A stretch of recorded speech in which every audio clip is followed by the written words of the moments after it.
ಭಾರತದ ವೋಟಿಂಗ್ ಸಿಸ್ಟಮ್ನ ಹಾಡಿ ಹೊಳಗಳಿದ ಟ್ರಂಪ್. ಭಾರತದ ವೋಟರ್ ಐಡಿಯಲ್ಲಿ ಮತದಾರರ ಫೋಟೋ ಇದೆ.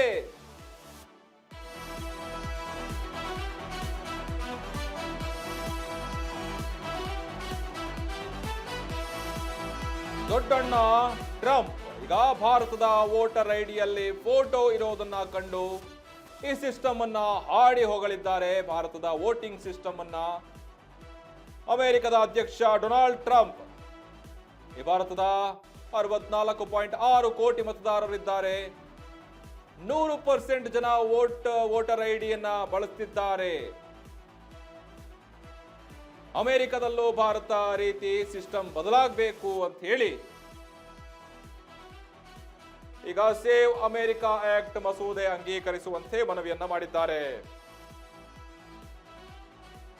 ಮತದಾನಕ್ಕೆ ರಾಷ್ಟ್ರವ್ಯಾಪಿ ಫೋಟೋ ಐಡಿ ಕಡ್ಡಾಯಗೊಳಿಸುವಂತಹ ಮಸೂದೆ ಈಗ ಭಾರತವನ್ನು ಆಧರಿಸಿ ಅಮೆರಿಕದ ಅಧ್ಯಕ್ಷ ಡೊನಾಲ್ಡ್ ಟ್ರಂಪ್ ಈಗ ಮಸೂದೆಯನ್ನ ಅಮೆರಿಕದಲ್ಲಿ ಮಂಡಿಸಲಿದ್ದಾರೆ. ಅಮೆರಿಕದಲ್ಲಿ ಚುನಾವಣೆ ವ್ಯವಸ್ಥೆ ಸುರಕ್ಷಿತಗೊಳಿಸಬೇಕಾಗಿದೆ, ಗುರುತಿನ ಚೀಟಿ ಮತ್ತು ಪೌರತ್ವ ದಾಖಲೆ ಕಡ್ಡಾಯಗೊಳಿಸಬೇಕಾಗಿದೆ ಅಂತ ಹೇಳಿ ಈಗ ಮಸೂದೆಯನ್ನ ಆನ್ಲೈನ್ ವೋಟಿಂಗ್ ಕಂಟ್ರೋಲ್ ಮಾಡೋ ಸುಳಿವು ಕೂಡ ನೀಡಿದಂತಹ ಡೊನಾಲ್ಡ್ ಟ್ರಂಪ್ ಭಾರತದ ವೋಟಿಂಗ್ ಸಿಸ್ಟಮ್ ಅನ್ನ ನೋಡಿ ಹಾಡಿ ಹೊಗಳಿದ ಅಮೆರಿಕದ ಅಧ್ಯಕ್ಷ ಡೊನಾಲ್ಡ್ ಟ್ರಂಪ್. ಇದು ಒಂದು ರೀತಿಯಾದಂತಹ ನೋಡಿ, ಭಾರತದ ವೋಟರ್ ಐಡಿಯಲ್ಲಿ ಮತದಾರರ ಫೋಟೋ ಕೂಡ ಇದೆ. ಅಮೆರಿಕದಲ್ಲಿ ಇಲ್ಲ.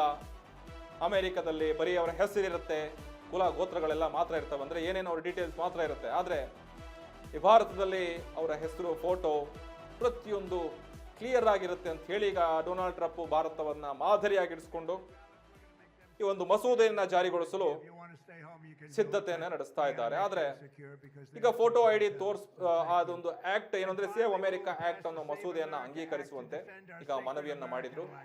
ಆದ್ರೆ ಈಗ ಮತದಾನಕ್ಕೆ ರಾಷ್ಟ್ರವ್ಯಾಪಿ ಫೋಟೋ ಕಡ್ಡಾಯಗೊಳಿಸಬೇಕು ಅಂತ ಹೇಳಿ ಅಮೆರಿಕದ ಅಧ್ಯಕ್ಷ ಭಾರತವನ್ನ ನೋಡಿ ಕಲಿತು ಅವ್ರನ್ನ ಹಾಡಿ ಹೊಗಳಿದ್ದಾರೆ ವೋಟರ್ ಲಿಸ್ಟ್ ಆಧಾರವಾಗಿ.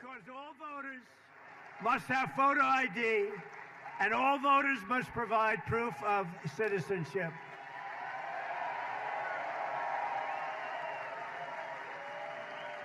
Have to do it. We have to do it. And mail-in ballots, we're going to make them so secure you have no idea. If you want to stay home, you can do it, but we got to make them secure because they are crooked as hell. So thank you. And finally, we will pass the Save America Act to defend our sacred American elections.